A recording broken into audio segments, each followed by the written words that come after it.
You saw the gold paintings, the mangrove and the live oak, and they're painted this way to be fragile but yet strong. And they're being honored by being painted this way because the mangrove collects more CO2 than the rainforest. So, and they live in salt water, they can't be blown over, they keep the earth in place, and they are perhaps the best thing we can do in Florida, with the exception of not using fossil fuels and those sorts of things. The live oak, another Florida tree, the shade tree, that's a strong collector of CO2, and as opposed to palm trees, which don't collect as much. So they collect the CO2 and take it out of our atmosphere so that it can lower the heat. CO2 is really a bad thing. It holds the heat, and CO2 holds the heat, and it takes over a century for it to leave. So the more we can absorb the CO2 and get rid of it is a way for us to help cool our planet. Hence this painting over here called The Imbalance of Fire. So the oceans and the water have an imbalance. You know, if you think about the elements, there's an imbalance. So we have wanted to make it very passionate because the fire is exploding. Unruly. Unruly. You want to go? Yeah, I'll talk about this a little bit. This is a painting that is been part of our lives now since 2008.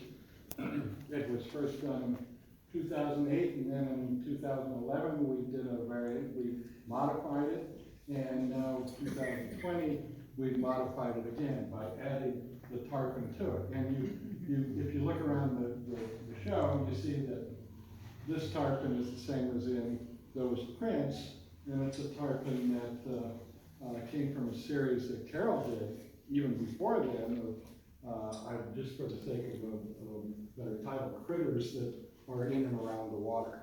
When we first moved moved back to Florida, for Carol to move here the first time, we lived on the water in St. Pete, and we became very, especially Carol, became very conscious of the warming of the water. And for a number of years, she collected the temperature every single day. And whenever her mother would visit, she'd have her cut them out of the newspaper. What am I doing? And so we became very much involved with the Gulf of Mexico. Even arguing, when does the Gulf of Mexico stop and Tampa Bay begin? You know, and the thing is, well, Tampa Bay is part of the Gulf of Mexico, you know, but there's got to be a point, you know, on maps it always says, here's where it is. So we're interested in maps. Carol's very interested in maps. So this is the map inside the frame. You notice there's a border on this. Inside the border is the map of the Gulf of Mexico. It's painted backwards in a way. We painted the water dark blue, but the land around the Gulf of Mexico, which has 81 million people living in it, by the way, we left it unpainted, as if there was a neutral background, a negative background for the thing. So a lot of people were confused when they first saw this, because they said, why has that blob got all these ribbons all over it? And then we said, well, there's more to it. And then people would look at it and say, well, I see an antelope up there. And so, in other words, it wasn't being translated as that's a body of water. That's what we're interested in. The dark blue is a body of water. These ribbons, which you notice are not confined by that border, are the currents of the oceans of the world. And as a matter of fact, right here is the Gulf Stream.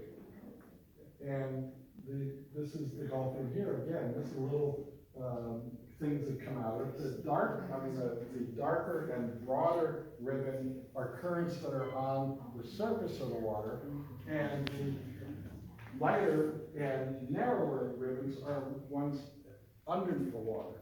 So they can run concurrently and go across one another. When we had our building in St. Petersburg, it was a big factory building, and our first tenants in there were U.S. Geological Survey. And there are a lot of scientists, and we got to talk with a lot of them. We got a lot of this kind of information from them, the maps and all sorts of stuff about them. So this is a piece called There, Here. Originally, it was called There, Here. It's about you can't be local without thinking global.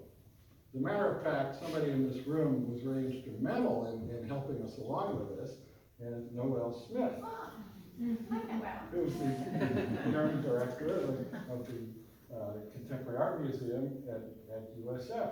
She was looking at this, and being a curator of Latin American studies, looking at this, and she said, well, you know, the Gulf of Mexico is more than Florida. So we sort of took that as, well, we do have to think more globally with it, even though we're more fixated on the Gulf of Mexico, hence the ribbons on the outside. So I have to give you credit for that. One of the things that we've added this time to There, Here is the tarpon, which you've seen in our prints and in other works we've done. Now in the prints you can see that the tarpon's in the water, and here the tarpon is trying to jump out of the water because the water is changing. It's hot, the chemistry of the water is changing.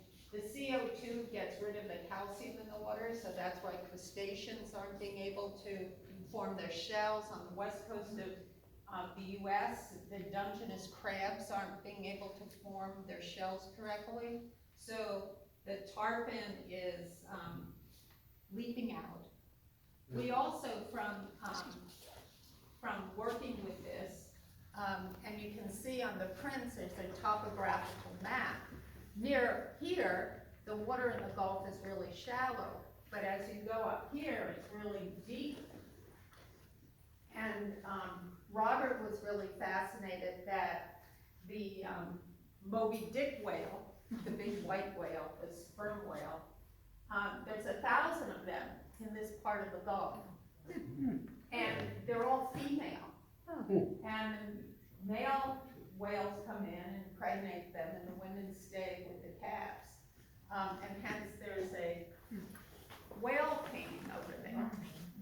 And the invitation, as you've seen, had the whale on it as well. But the whale also, you know, they're really precious, as is everything, but we don't want to lose it. There was a time where this was going to have a whale on it. Yes, there was. But we live in Tarpon Springs. And